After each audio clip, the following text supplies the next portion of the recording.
반갑습니다. 오늘 하루도 말씀 속 깊이 담겨진 은혜를 함께 찾아가는 시간이죠.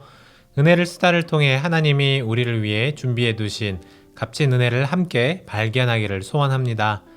오늘 함께 나눌 말씀은 마태복음 5장 8절에서 10절인데요. 우리 화면을 보면서 함께 읽어보시죠. 5장 8절부터 10절까지 함께 보겠습니다.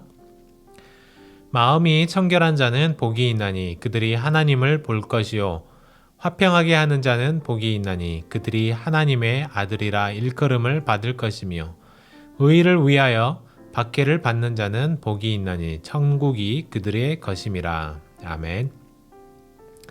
오늘 말씀을 따라 하나님 나라 백성들의 복이라는 제목으로 말씀을 함께 묵상하겠습니다. 어릴 적 친구들과 이런 장난을 쳤던 기억이 나는데요. 아무것도 없는데 친구에게 보여주면서 자, 선물인데 마음이 착한 사람에게만 보이는 거야 라며 장난을 쳤던 기억이 납니다.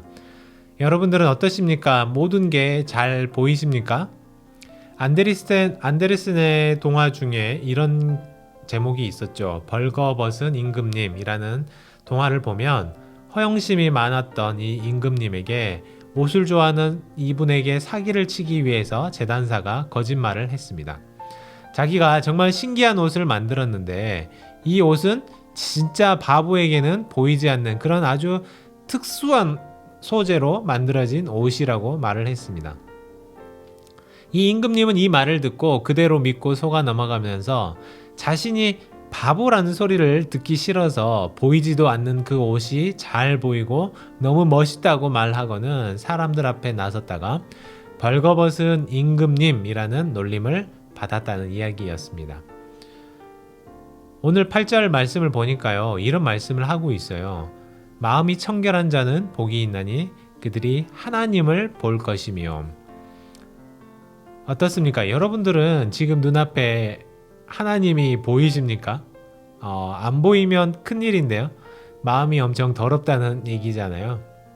만일 이번 주 내리 모임에 갔는데 이금희가 여러분들에게 이 말씀을 읽어주고 당신은 하나님을 보셨습니까? 라고 물으신다면 여러분은 무엇이라고 대답하시겠습니까?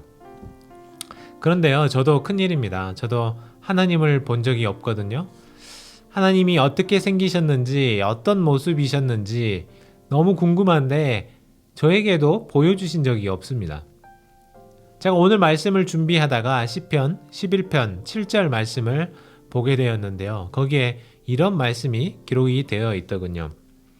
여호와는 의로우사 의로운 일을 좋아하시나니 정직한 자는 그의 얼굴을 배우리로다. 네, 이 말씀까지 읽고 나니까 진짜 뭔가 관계가 있는 것 같다라는 그런 생각이 들었습니다. 이제 어떻게 하면 좋습니까? 어떻게 해야 하나님을 못 봤는데 봤다고 말할 수 있을까요? 그런데요, 성경 여기저기를 찾아보니까요, 마음이 청결하다라는 것은 단순히 순수하고 청렴한 그런 상태를 말하는 것이 아닌 것 같았습니다.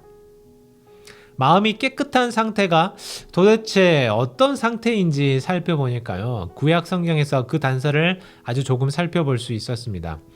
구약 말씀에서 어떤 상태를 두고 깨끗하다라고 말을 할까요? 구약 성경을 보니까요, 섞이지 않은 것을 깨끗하다라고 말을 합니다. 그래서 유대인들은 이방인과 함께 교류하지 않고 혼인하지 않았어요. 육축을 기를 때에도 다른 종류와 교합하지 않았고, 밭에 두 종자를 섞어서 뿌리지 않았고, 옷을 지을 때에도 두 재료의 실을 섞어서 옷을 짓지 않았습니다. 물론 이제는 구약의 율법이 우리의 삶을 더 이상 억압하지 못하고 십자가로 인해서 초월해서 살 수 있게 되었기 때문에 이런 어떤 구약적인 행동과 규칙을 지켜야 우리가 깨끗해진다, 깨끗함을 지킬 수 있다, 이건 아니죠.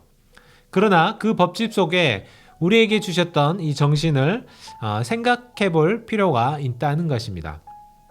그래서 마찬가지로 마음이 깨끗하다라고 말을 할 때는, 이 마음이 청결하다라고 말을 할 때는 마음이 섞이지 않은 상태를 말하는 것이죠.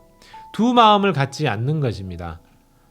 한편에서는 하나님을 사랑한다고 말하면서 다른 한편으로는 세상을 쫓는 것, 이것을 두고 성경은 마음이 청결하지 않다라고 말하는 것입니다.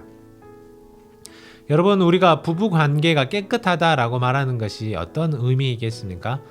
잘 씻고 또 옷도 깨끗하게 잘 빨아입고 또 집도 깨끗하게 해놓고 정돈된 삶을 사는 부부를 우리가 깨끗한 부부라고 말을 할까요? 그렇지 않죠. 부부관계가 깨끗하다는 것은 부부 둘 사이에 그 사이가 아닌 다른 사람에게 마음을 주지 않는 것입니다. 남편이 아내에게, 아내가 남편에게 오로지 마음을 주고 그 한 방향만을 오롯이 향하는 것을 깨끗하다라고 말하죠. 성경에 보면 하나님과 사람 사이의 관계를 이런 부부의 관계 또 가족의 관계로 많이들 비유하지 않습니까? 마찬가지예요. 우리가 하나님을 사랑하는 것에 있어서 하나님만 바라보고 하나님만 생각하고 하나님의 목소리에만 귀 기울이고 사는 것. 내 마음에 두 주인을 놓지 않는 것입니다. 하나님을 사랑한다고 말하면서 다른 한편에서는 세상을 쫓으며 살아가는 것. 이런 것을 두고 성경은 마음이 청결하지 못하다고 말하죠. 더러운 마음을 가진 사람이라고 하는 것입니다. 우리의 마음은 지금 이 순간 누구에게로 향하고 계십니까? 어디로 향하고 계십니까? 저와 여러분들의 마음이 오늘 말씀을 읽으며 하나님만으로 가득하게 또 마음이 깨끗하게 되시기를 바랍니다. 하나님은 바로 이렇게 하나님만을 향하고 하나님만을 생각하며 사는 사람을 마음이 청결한 사람이라고 말하고 마음이 깨끗한 사람이라고 말씀하시는데요. 바로 이런 사람에게 하나님을 보여주신다고 말씀하십니다. 사실 하나님을 볼 수는 없어요. 그나마 예수님 시대에 살았던 사람들은 신이었던 예수님이 사람의 몸으로 이 땅에 오셨을 때 잠깐 뵈었지만 이 세상에 누구도 하나님을 내 두 눈으로 이렇게 직접 본 사람은 없었습니다. 하나님은 어떤 육적인 존재가 아니십니다. 육체의 눈으로 볼 수 있는 physically 존재하는 분이 아니시기 때문이죠. 그러나 하나님은 우리가 눈으로 하나님을 뵐 수 없지만 하나님을 체험적으로 경험할 수 있게 해주셨습니다. 저 또한 아직 짧은 신앙의 연수 중에 하나님을 뵌 적이 없죠. 하나님의 목소리도 들은 적이 없고 그림자도 밟아본 적이 없습니다. 그런 의미에서 어떻게 보면 모세가 참 부러울 때가 있어요. 하나님의 영광을 보았지 않습니까? 그러나 우리는 눈으로 볼 수 없는 하나님이시지만 여전히 나를 사랑하시고 나를 돌보시고 인도하고 계시는 그 하나님을 경험하게 되는 것입니다. 여러분들은 오늘 하나님이 살아서 역사하고 계심을 느끼십니까? 경험하고 살고 계십니까? 아직 하나님은 직접적으로 뵌 적이 없지만 여전히 나를 사랑하시며 내 삶의 모든 순간에 다른 누구보다도 나와 함께 하시며 나를 돌보시고 인도하시는 하나님의 손길을 신뢰하며 살아가시기를 바랍니다. 그래서 여러분들이 오늘 말씀을 쓰고 읽으면서 그런 하나님을 경험하는 시간이 되셨으면 좋겠어요. 나를 여전히 지키시고 보호하시고 하나님의 그 손길, 그분의 능력의 팔을 맛보는 오늘 하루 되시기를 간절히 바랍니다. 함께 기도하겠습니다. 사랑의 하나님, 우리의 마음이 오롯이 하나님만을 향하기를 원합니다.